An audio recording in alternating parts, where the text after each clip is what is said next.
परहित सबसे बड़ा धर्म। एक बार भगवान श्री कृष्ण और अर्जुन भ्रमण के लिए कहीं निकले थे तो उन्होंने मार्ग में एक निर्धन ब्राह्मण को भिक्षा मांगते देखा तो अर्जुन को उस पर दया आ गई और उन्होंने उस ब्राह्मण को स्वर्ण मुद्राओं से भरी एक पोटली दे दी, जिसे पाकर ब्राह्मण प्रसन्नता पूर्वक अपने सुखद भविष्य के सुंदर स्वप्न देखता हुआ घर की ओर लौट चला। किंतु उसका दुर्भाग्य उसके साथ चल रहा था। राह में एक लुटेरे ने उससे वो पोटली छीन ली। बेचारा वह ब्राह्मण दुखी होकर फिर से भिक्षावृत्ति में लग गया। अगले दिन फिर अर्जुन की दृष्टि जब उस ब्राह्मण पर पड़ी तो उन्होंने उससे इसका कारण पूछा। ब्राह्मण ने सारा विवरण अर्जुन को बता दिया। उसकी व्यथा सुनकर अर्जुन को फिर से उस पर दया आ गई। अर्जुन ने अपने मन में विचार किया और इस बार उन्होंने ब्राह्मण को एक मूल्यवान एक माणिक दे दिया। ब्राह्मण उसे लेकर घर पहुंचा। उसके घर में एक पुराना घड़ा था जो बहुत समय से प्रयोग नहीं किया गया था। ब्राह्मण ने चोरी होने के भय से माणिक उस घड़े में छुपा दिया, किंतु उसका दुर्भाग्य दिन भर का थका मांदा होने के कारण उसे नींद आ गई। इस बीच ब्राह्मण की स्त्री नदी में जल लेने चली गई, किंतु मार्ग में ही उसका घड़ा टूट गया। उसने सोचा घर में जो पुराना घड़ा पड़ा है उसे ले आती हूँ। ऐसा विचार कर वह घर लौटी और उस पुराने घड़े को लेकर चली गई और जैसे ही उसने घड़े को नदी में डुबोया वह माणिक भी जल की धारा के साथ बह गया। ब्राह्मण को जब यह बात पता चली तो अपने भाग्य को कोसता हुआ वह फिर भिक्षावृत्ति में लग गया।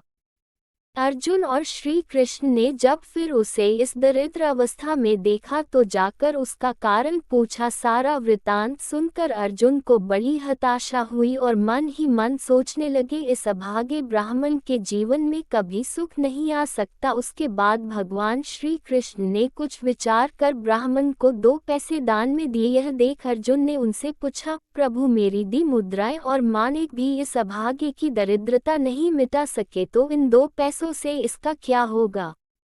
यह सुनकर प्रभु बस मुस्कुरा भर दिए और अर्जुन से उस ब्राह्मण के पीछे जाने को कहा। रास्ते में ब्राह्मण सोचता हुआ जा रहा था कि 2 पैसों से तो एक व्यक्ति के लिए भी भोजन भी नहीं आएगा, फिर भी प्रभु ने उसे इतना तुच्छ दान क्यों दिया। प्रभु की यह कैसी लीला है। ऐसा विचार करता हुआ वह चला ही जा रहा था कि उसकी दृष्टि एक मछुआरे पर पड़ी। उसने देखा कि मछुआरे के जाल में एक मछली फंसी है और वह छूटने के लिए तड़प रही है। ब्राह्मण को उस मछली पर दया आ गई। उसने सोचा, इन 2 पैसों से पेट की आग तो बुझेगी नहीं, तो क्यों न इस मछली के प्राण ही बचा लिए जाएं।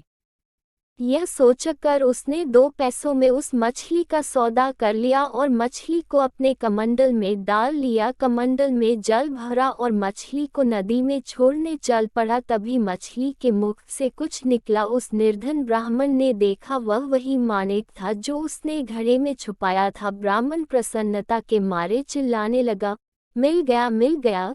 तभी भाग्यवश वह लुटेरा भी वहां से गुजर रहा था जिसने ब्राह्मण की मुद्राएं लूटी थी। उसने ब्राह्मण को चिल्लाते हुए सुना, मिल गया तो लुटेरा भयभीत हो गया। उसने सोचा कि ब्राह्मण उसे पहचान गया है और इसीलिए चिल्ला रहा है, अब जाकर राजदरबार में उसकी शिकायत करेगा। इससे डर कर वह ब्राह्मण से रोते हुए क्षमा मांगने लगा और उससे लूटी हुई सारी मुद्राएं भी उसे वापस कर दी। यह देख अर्जुन प्रभु के आगे नतमस्तक हुए बिना नहीं रह सके। अर्जुन बोले, प्रभु यह कैसी लीला है। जो कार्य थैली भर स्वर्ण मुद्राएं और मूल्यवान माणिक नहीं कर सका वह आपके 2 पैसों ने कर दिखाया। श्री कृष्ण ने कहा, हे अर्जुन, यह अपनी सोच का अंतर है। जब तुमने उस निर्धन को थैली भर स्वर्ण मुद्राएं और मूल्यवान माणिक दिया तब उसने स्वार्थवश मात्र अपने सुख के विषय में ही सोचा, किंतु जब मैंने उसको 2 पैसे दिए तब उसने दूसरे के दुख को भी अनुभव किया। सत्य तो यह है कि जब आप दूसरों के दुख के विषय में सोचते हैं और जब आप दूसरे किसी जीव का भला कर रहे होते हैं तब आप ईश्वर का कार्य कर रहे होते हैं और तब ईश्वर आपके साथ होते हैं, क्योंकि परहित से बड़ा कोई धर्म नहीं है।